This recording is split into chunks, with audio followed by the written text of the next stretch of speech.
सभी को जय मसीह की मेरी तरफ से। मेरा नाम शालिनी है और आप सभी का स्वागत है शालिनी रानी मुस्कान के यूट्यूब चैनल पे। परमेश्वर के बच्चे से एक छोटा सा वचन लाए हैं और आप सभी को हार्दिक शुभकामनाएं, क्योंकि आज खजूर का त्यौहार मनाया जा रहा है। क्योंकि खजूर का महत्व आप सब जानते भी हो और हम भी जानते हैं, पर इतना नहीं जानते। पर परमेश्वर के वचन से लेकर आए यरूशलेम में जब परमेश्वर प्रवेश करने वाला था तब यरूशलेम में प्रवेश करने से पहले यीशु मसीह ने तैयारी कराई थी गधे पर। उसको गधे पर क्यों बुलाया था? गधे के बच्चे को क्यों बुलाया था? वो शांति का प्रतीक माना जाता है। ये अपने लिख दे, ठीक है। यहाँ लिखा है, सामने के गांव में जाओ, वहां पहुंचे ही एक गधे बंधी हुई है और उसके साथ बच्चा मिलेगा, तो उन्हें खोल कर मेरे पास ले आओ। यदि तुमसे कोई कुछ कहे तो कहना कि प्रभु को इनका प्रयोजन है, तब वह तुरंत उन्हें भेज देगा। इसलिए यह वचन भविष्यद्वक्ता द्वारा कहा गया था वह पूरा हुआ। स्वयं की बेटी से कहो, देख तेरा राजा तेरे पास आता है, वह नर्म है और गधे पर बैठा हुआ है, लंदू के बच्चे पर है। ऐसा इसलिए कहा है क्योंकि जो बच्चा था वो बिल्कुल नरम था, दिल का था, नाजुक दिल का था, शांति था। क्योंकि जब लड़ाई करने गए थे ना, जो बाकी और जो गधा होता है शांति होता है। अगर आप जकाई का ये देख सकते हो, यहाँ पर एक वचन है उनका आग में राजा, हे स्वयं बहुत ही मगन हो, हे यरूशलेम जय जयकार करो, क्योंकि तेरा राजा पास आएगा। वह धर्मी और उद्धार पाया हुआ है, वह दीन है और गधे पर वरन गधी के बच्चे पर चढ़ा हुआ आएगा। हाँ एक माचिस देता, हम भी जा रहे हैं बाबू। ठीक है। जदीन है, मैं स्वयं के रथ और यरूशलेम के घोड़े नष्ट करूंगा और युद्ध के धनुष तोड़ डाले जाएंगे। और वह जाति जाति से शांति की बात कहेगा। वह समुद्र तक महानंद से पृथ्वी के दूर दूर के देशों तक प्रभुता करेगा। ऐसा इसलिए कहा है यीशु ने क्योंकि जो शांति का राजा है।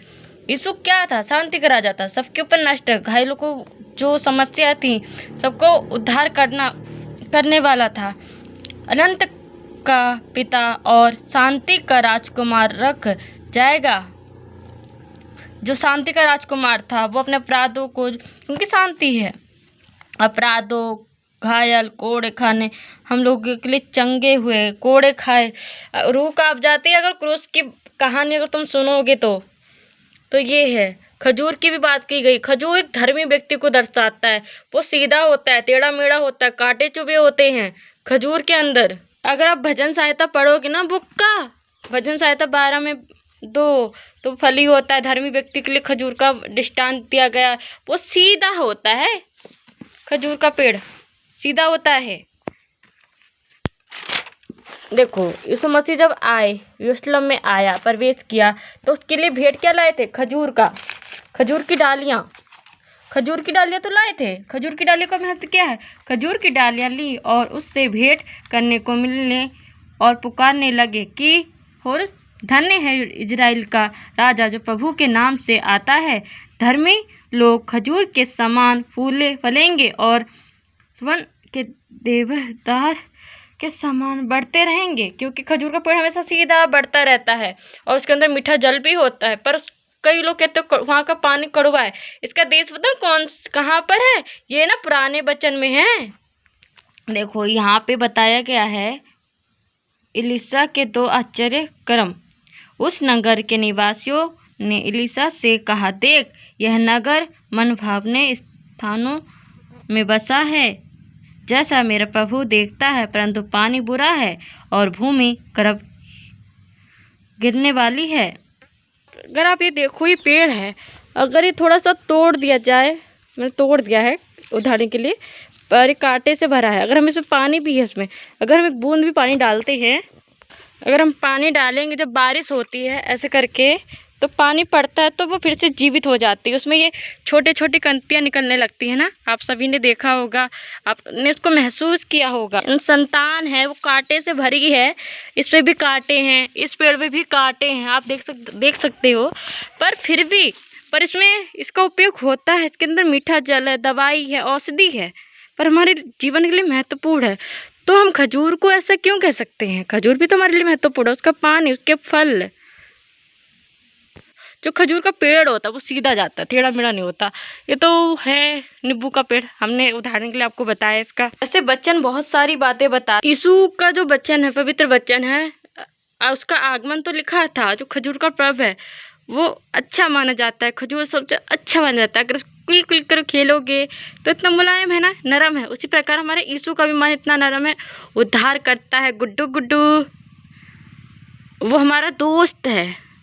अगर हम इसको ऐसे मारेंगे, टच टच मारेंगे, तब भी मुझसे हमसे कुछ नहीं कहेगा, हमारा फिर भी ये दोस्त रहेगा।